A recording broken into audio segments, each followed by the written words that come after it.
As lendas são histórias fantasiosas transmitidas oralmente de geração para geração. Apesar da fantasia, esses contos, que muitas vezes são aterrorizantes, também têm algo de realidade e muito de sobrenatural.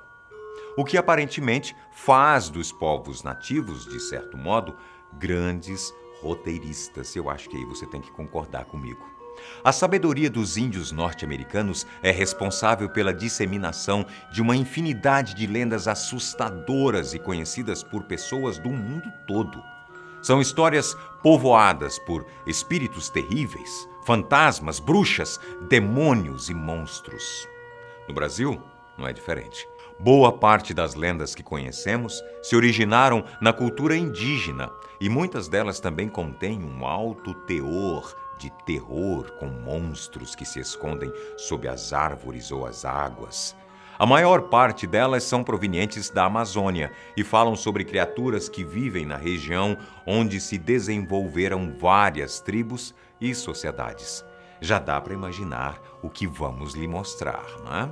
Então prepare-se, porque se você não tiver um bom equilíbrio emocional, pode ser que esse vídeo transforme sua noite em um grande pesadelo, o que certamente vai tirar o seu sono. Prontos para entrar nesse universo de horrores?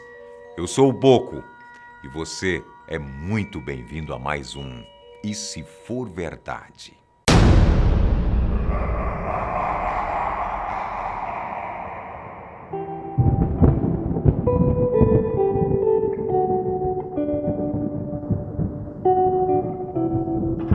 Na cultura indígena brasileira, as criaturas atacam apenas caçadores e protegem a vida na floresta.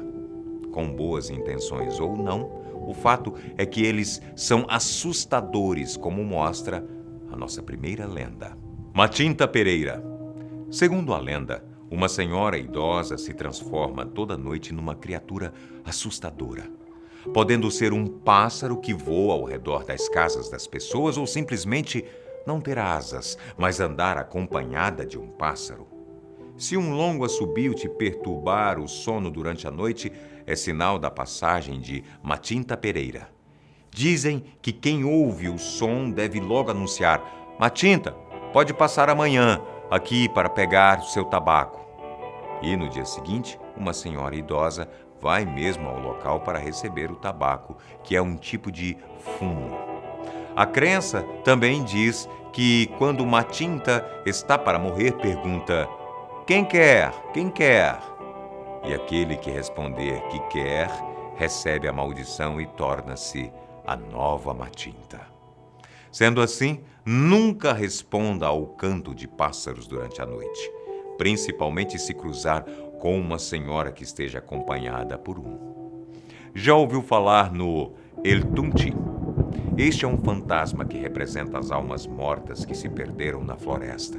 E assim como Matinta Pereira, este também assombra a região amazônica com seu assobio tenebroso. Só que El Tunti usa o assobio para aterrorizar e atrair quem desrespeita os seres vivos da floresta tropical, que está dentro do território do Peru, ou seja, a Amazônia peruana. Os nativos contam que ele é um fantasma de um homem que se perdeu na floresta e vagou por muitos dias até morrer. Sua alma angustiada ficou presa no local e dizem que ele ainda caminha pela floresta assobiando para qualquer infeliz que cruze o seu caminho. E aquele que ouvir o som e assobiar de volta, El Tunti caçará e matará de modo terrível e inimaginável.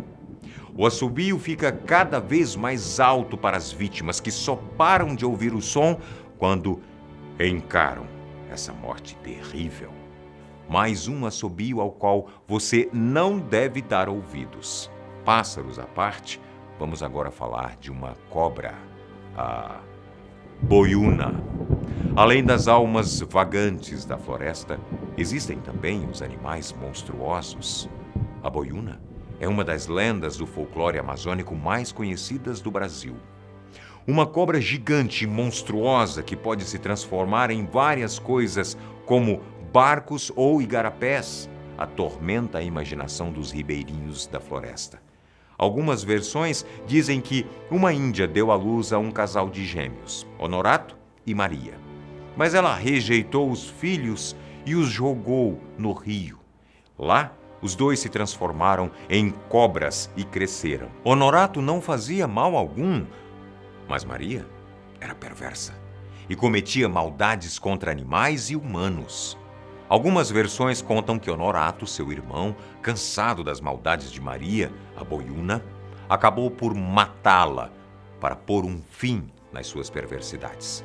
O fato é que muitas pessoas que moram em áreas de rios na região norte do Brasil acreditam piamente que ela ainda assombra as águas e é responsável pelo naufrágio de muitas embarcações. Mapinguari. Ainda na Amazônia, um outro monstro habita os pesadelos das comunidades. O Mapinguari é um gigante peludo que tem um olho na testa, boca no umbigo e usa uma armadura feita do casco de uma tartaruga. Há quem diga que não é bem assim. Ele tem a pele igual ao couro de jacaré. Mais do que ninguém discorda é que ele é realmente feio, terrível e não teme a nenhum caçador e é capaz de explodir uma espingarda apenas soprando em seu cano.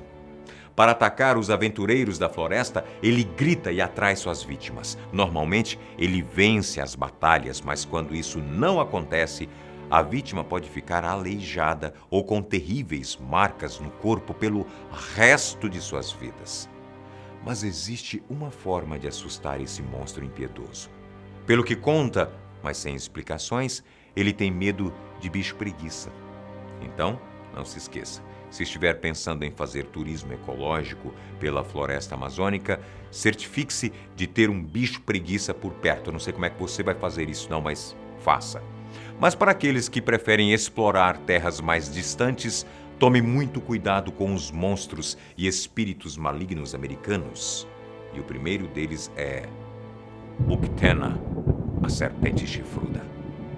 Os índios Cherokee apresentam este gigante como um dragão que se originou de um ser humano, tomando a forma de serpente para se vingar de seus inimigos. Lembra um pouco a lenda da nossa cobra brasileira monstruosa, não é mesmo? Além de se parecer muito com os dragões da mitologia europeia também. Existem relatos de homens que comprovam sua bravura enfrentando a terrível criatura, uma das bestas mais poderosas das lendas. A terrível serpente ou dragão é extremamente rápida e pode devorar uma pessoa com apenas uma mordida. Muitas histórias ilustram a figura de Uktena. A serpente chifruda permeia pesadelos pelo mundo todo e pode fazer parte dos seus. Teirihan, os pequenos canibais. As tribos Cheyenne e Arapau contam lendas assustadoras, mas uma das mais temidas é a desses humanoides selvagens que podem ser do tamanho de uma criança, mas são incrivelmente fortes e podem atacar em grandes números. Alguns contam que os Teirihan eram guerreiros temidos em uma outra vida e que foram ressuscitados como anões depois de morrerem em batalhas. Muitos dos contos relacionados a estes pequeninos malvados contam que foram finalmente dizimados por uma aliança entre várias tribos. Mas não é o que afirmam aqueles que dizem já terem sido atacados por legiões desses monstrinhos. Afinal, quem poderia imaginar que uma turma de crianças inofensivas são capazes de unir suas forças para devorar alguém?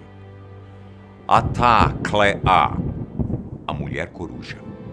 A tribo Yakama conta que 5 mulheres sobrenaturais que se assemelham a corujas gigantes, morando em cavernas durante o dia e voando durante a noite, atacando todos os tipos de criaturas, incluindo os seres humanos.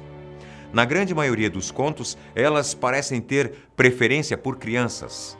A lenda diz que elas caçam humanos, imitando a sua língua. Em muitas culturas nativas, a coruja é um símbolo de morte e as mulheres corujas são retratadas como um símbolo da realização da própria morte.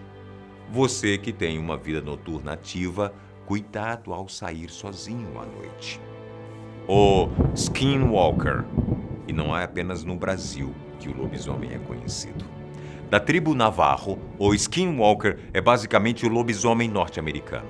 Nos contos dos Estados Unidos, a criatura também é um ser humano amaldiçoado, só que diferente do monstro brasileiro, o Skinwalker é um xamã que participa de uma cerimônia de hereges a fim de invocar as forças do mal que o transformam em um animal, podendo ser não apenas o lobo, mas também ursos e aves. Dizem ainda que se o xamã permanecer muito tempo em forma animal, ele perde sua forma humana completamente, o que o torna ainda mais perigoso. Você acredita nisso? E na próxima lenda? Deixamos para o final um dos mais assombrosos monstros das lendas de povos nativos pelo mundo. Apresento-lhes Bao Bao, um monstro filipino que se alimenta de mortos. A lenda conta que, na calada da noite, ele entra nos túmulos e até mesmo nos funerais para roubar e devorar os corpos. É uma criatura asquerosa, nojenta e traiçoeira que, após comer o defunto, põe um tronco de bananeira no caixão para fingir que o corpo ainda está ali. Ele tem um olfato mais aguçado que o dos cães e consegue sentir o cheiro de um morto, mesmo que esteja muito longe. Claro que uma criatura dessas, comedora de carne podre, não tem um hálito dos melhores. E, além disso, tem uma aparência que é uma mistura entre pássaro, réptil e homem. Feio para burro. Possui unhas monstruosas e seu canto de pássaro pode ser ouvido na calada da noite. A tribo Tigbabao das Filipinas acredita que o Bao Bao pode assumir a forma humana, com língua de réptil e unhas monstruosas. Eles podem voar até o teto das casas onde está acontecendo um velório e, retirando pedaços do telhado com as garras e usando suas línguas para roubar os cadáveres. Dizem que civilizações antigas das Filipinas costumavam cantar e gritar em enterros para afastar os baobaus, evitando que eles roubassem seus entes queridos. E aí, ficou com medo? Realmente assusta imaginar criaturas tão horríveis e terríveis assim, não é? E pensar que inúmeras pessoas pelo mundo todo acreditam que algumas delas existam e continuam vagando por aí. Muitas dessas crenças, na verdade, vêm de relatos contados de pais para filhos de modo a preservar a cultura e o folclore dos povos indígenas. Talvez você nunca tenha se deparado com nada parecido, mas e se for verdade? Conhece outra lenda que você gostaria de compartilhar com a gente? Conte aqui nos comentários. Espero que você tenha gostado e consigam dormir hoje à noite. Um abraço e até o próximo vídeo.